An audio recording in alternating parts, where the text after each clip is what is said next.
Well, we finally watched the last explosive episode of the dinner party of MAFS, and yeah, I expected more.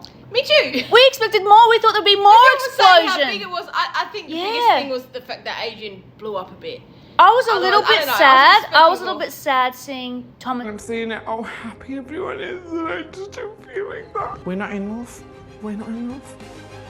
The only part where I felt a little tiny remorse for Thomas is when he cried to Adrian, because I thought, what the hell is Adrian there for? I don't know what Adrian's there for, because that's a friendship. That's like a cuzzy relationship like me and Marzi have. Thank God. That's not a sexual relationship. Yeah. So I don't know what Adrian was working towards. I feel like Adrian has a lot of issues. I really do. I think I've worked my ass off Yes, you in have. this. Try and get to a position where we can absolutely communicate. I'm not ready to progress to that next stage, that sexual stage. Does Adrian have a family? Does Adrian have anyone by his side that he can talk to in a friend way? Because I feel like Adrian, when people act the way that Adrian do... He has those close friends of his. Yeah, but when people act the way that Adrian do, they don't have a tight knit of people in their life that they can rely on. And that's what I feel. And I feel like Adrian's setting himself up some type of family because he doesn't have one. That's just how I feel, looking just from an audience perspective. That's how I feel. Yeah. Because he's not interested in anything more than that. Yeah. I don't know. I really felt for that moment, but I don't like Thomas. I feel like he can dig and poke the bear.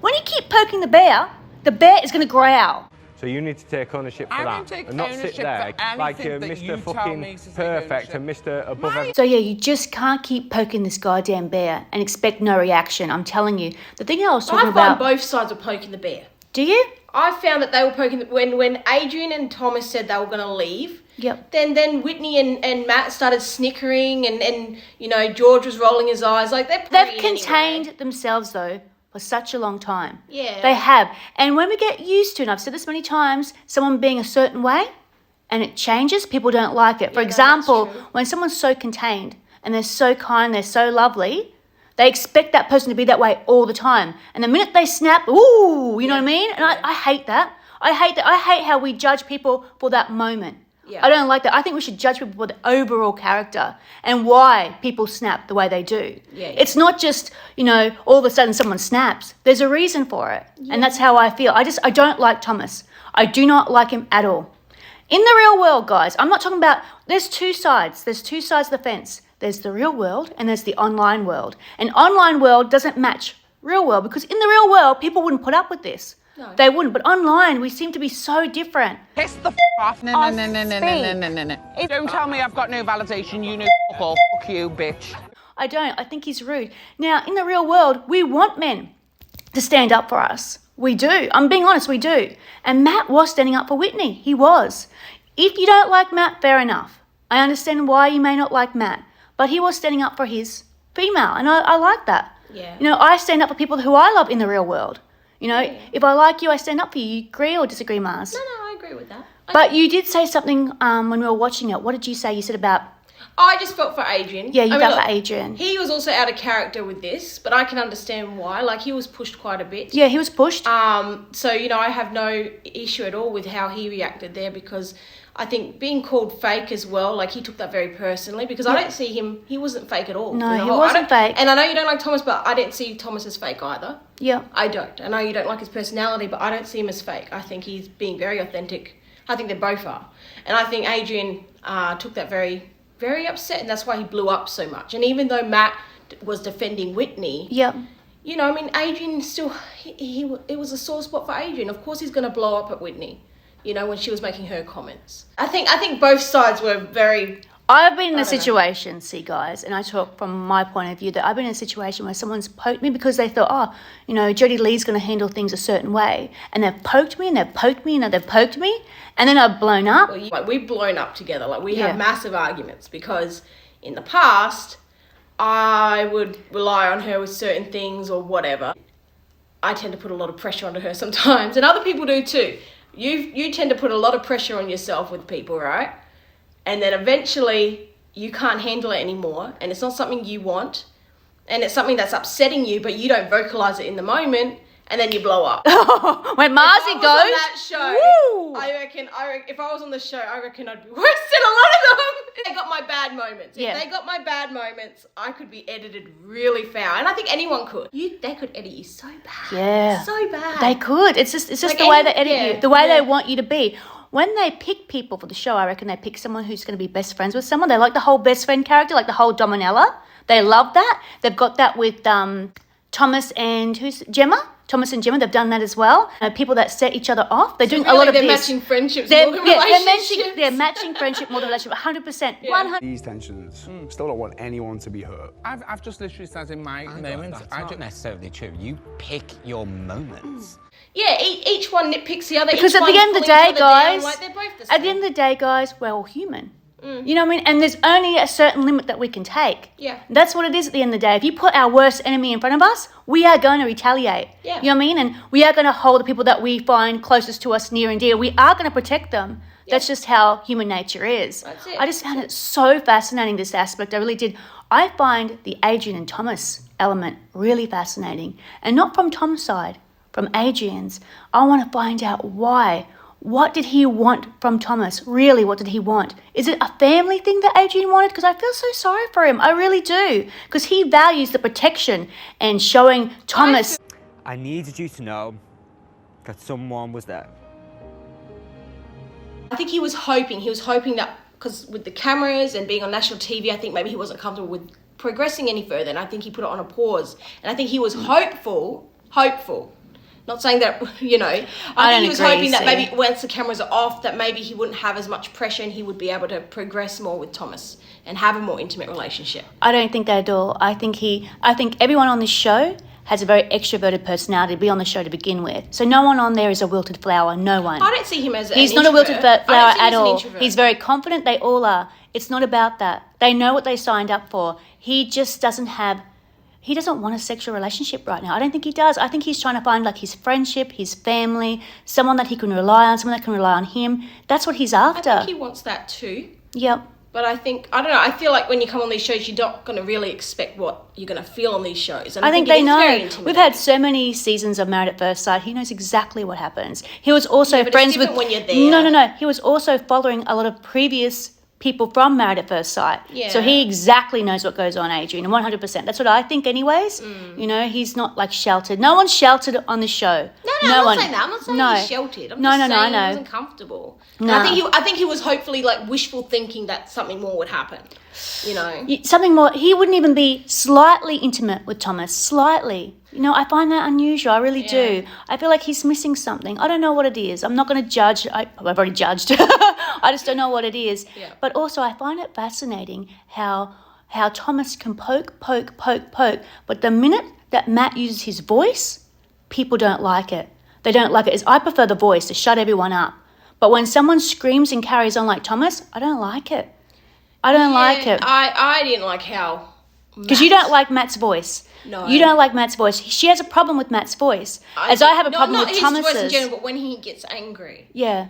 That aggression in the voice. I prefer Thomas's voice over Matt's. See, I Thomas's don't. voice is annoying. It gets under your skin, but I don't feel threatened by it. Yeah, we're talking But about this Matt's on the ad voice, breaks. I feel threatened by Matt's voice. I I feel like don't, he could see? come at me and hurt me. Like that's the voice that comes in. Also, that stems from history and you know when the way you've been brought up. So Yeah. yeah, I do have an issue with Matt's aggressive voice. Thomas, you're not interested in fucking nothing but yourself, you loud little... Don't shout it. No, mate, no. I'm Keep your fucking big sober balls and today, sit mate. down. For history I growing up. feel more threatened by Matt's voice than Thomas's.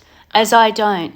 I don't like someone like Thomas. It upsets me. Him going on and on and on and getting louder and being aggressive. That to me is aggressive. See, me and Marzi talk about this all the time because Yeah, we do. Marzi has I have a bit of a shrill voice like Thomas. Yeah, and she When can I'm scream and angry, carry on. I do have a screaming And I don't kind of like voice. it. I can't stand it. And Marzi doesn't find that aggressive. As to me, I do. I'm embarrassed when someone carries on like I that. find embarrassment and But you don't find it aggressive, do you? No, I find two different things. I know you don't. Yeah, I know don't. you don't. I get it. When Marzi starts carrying on, I'm embarrassed with the neighbours. Mm. I'm getting scared, like what's going to happen next. Like I don't like it. But Marzi doesn't find that threatening. She No, finds I someone find more it like embarrassing and like social aspect. You know, you're embarrassed by the neighbours. You're embarrassed by what people are going to hear or how they're going to, you know, judge you. And I understand that. You know, and I do hate it too. Like I don't like my personality. That's why I say I can get a real bad edit if they got me in that mode, because I do have some issues based on my past. Like, I do have issues that I'm working through. And it's not something I want to portray to people, but it's there. And if it came out, it could be really badly edited. But yeah, for me, when someone is carrying on like that, I find it's annoying, it's horrible, it's not nice. Like, I don't find it positive at all when people are yelling and screaming. I don't. But I don't have a sense of fear from it. I don't have a sense of, like, that person could actually hurt me.